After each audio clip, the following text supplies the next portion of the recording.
Hello everybody, my name is Smarty, short for Smarty Reads, and welcome back. Today I'm going to read chapter 11 of Honestly Mallory. Let's begin. Telling the truth. Telling the truth after you tell a lie is something that is not fun to tell at all, and that's exactly what Mrs. Daly says I have to tell my whole class. I don't want to walk back into the classroom and tell the truth. I'd like to tell Mrs. Daly that I can't because my sneakers are stuck to the floor. But right now, I don't think telling Mrs. Daly a lie, even the little one about stuck sneakers, is a good idea. Even though I'm usually a fast walker, I walk as slowly as possible as I can as I follow Mrs. Daly back into the classroom. Come on, Mallory. Mrs. Daly pulls on my arm like she's trying to speed me up. When we get inside, I close my eyes and make a quick wish. I wish I could be anywhere but here right now. When I reopen my eyes, I'm still right where I was before I made my wish. Everyone please take your seats, says Mrs. Daly. After everyone does, she gives me a "Mallory, are you ready?" look.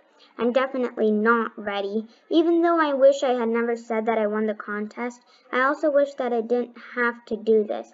Mrs. Daly's the only one who knows the truth yet, but I feel like once I've said what I have to say, but there's only one thing that everybody will be thinking about me, and that one thing is big liar.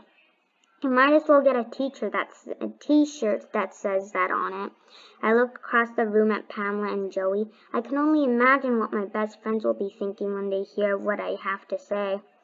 Class, Mallory has something she'd like to say to you, says Mrs. Daly. Everybody looks at me like they hope it's something exciting, like they hope that what I have to say is exciting. Is today show and tell? April asks. Did Mallory win something else? Emma wants to know. Do we get more donuts? Asks Pete. No donuts today. Mrs. Daly's mouth is as straight as a ruler. There's no trace of a smile anywhere. Mallory doesn't have anything to show you, but she has something to tell you. Mrs. Daly nods her head at me. I know that means she's ready for me to begin. I see Joey looking at me. I'm sure he thinks I have something good to say. I wish I did. I clear my throat, but no sound comes out. Mallory, Mrs. Daly says my name in a quiet, serious way. I take a deep breath. Even more slowly than I walked into the classroom, I start talking. I have something to say. My words feel like they don't want to come out of my mouth. I stop and look down at my sneakers. Then I start again. I wish I didn't have to say this. It feels like there's a lump in my throat. And then that is Mallory standing in front of her classroom about telling the truth. And the words are having a hard time getting past it.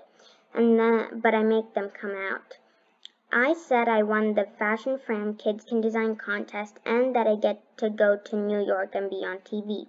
But the truth is I didn't really win, and I really did, and I don't get to go to New York or be on TV.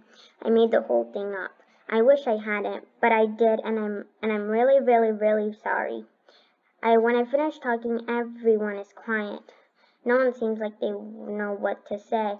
I cross my toes and make a wish. I wish my class will understand and not be mad that I lied to them.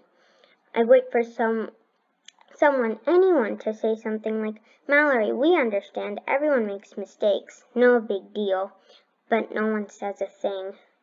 My classroom has never been this quiet. Mrs. Daly breaks the silence. Thank you, Mallory, she says. She looks at the class. It's never easy to admit when you did something wrong. She walks over to where I'm standing. I've never felt so small, and Mrs. Daly has never seemed so big. You may sit down, she says like she's through with the subject. Maybe Miss Daly is through, but when I get back to my seat, other people still have questions. Mallory, you didn't win the contest. April looks confused. You don't get to go to New York or be on television, asks John. Why did you say you won if you didn't? Asks Pete. It was a dumb thing to say, and if I'd thought about it before I said it, I wouldn't have. I started to said it, but Mrs. Daly stopped me. Class, it's time for math, she says. Please open your workbooks to page 57. For once, I'm glad it's time for math. I reach into my desk and get out my workbook. When I do, I can't help looking at Ariel and Danielle. They're whispering to each other and looking at me like, "We can't believe you lied about winning a contest," looks on their faces. Pamela's looking at me in a funny way too. I know Pamela, and I know there's no way she will understand why I would say something like that if it wasn't true.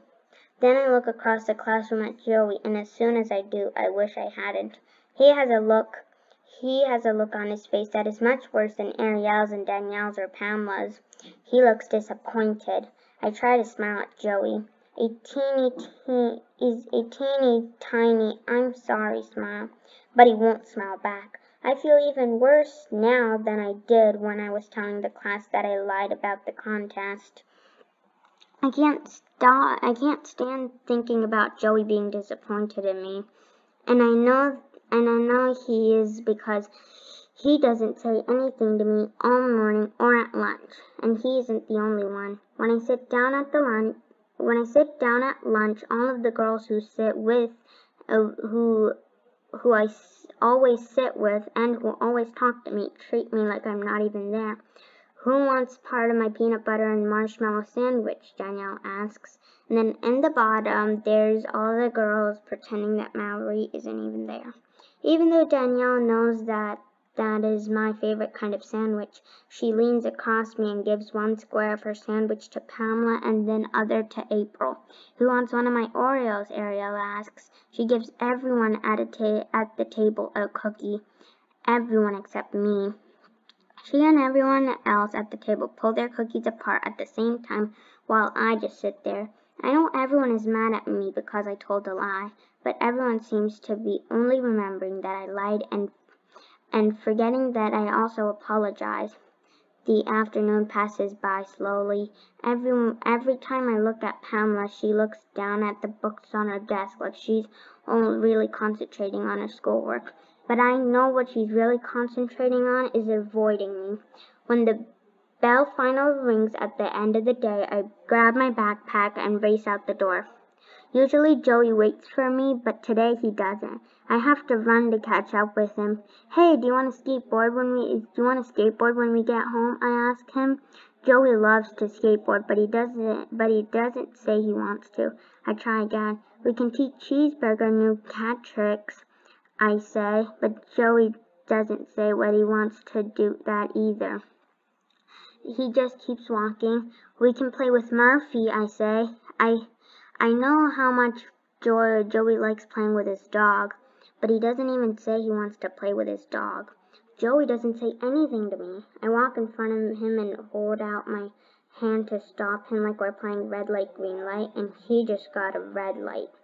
"I know you're mad at me." I try to stop him, but he keeps walking until he gets to his house. He walks inside without even saying goodbye. Joey has never done that. My parents are mad at me, my teacher's mad at me, my friends at school are mad at me, and now Joey is mad at me. And just when I thought things couldn't get worse as they do, things just keep getting worse and worse. And then in the corner, that's Mallory stopping Joey, and that is the end of that chapter. I'll see you next time when I read Facing the Truth. Bye, everyone.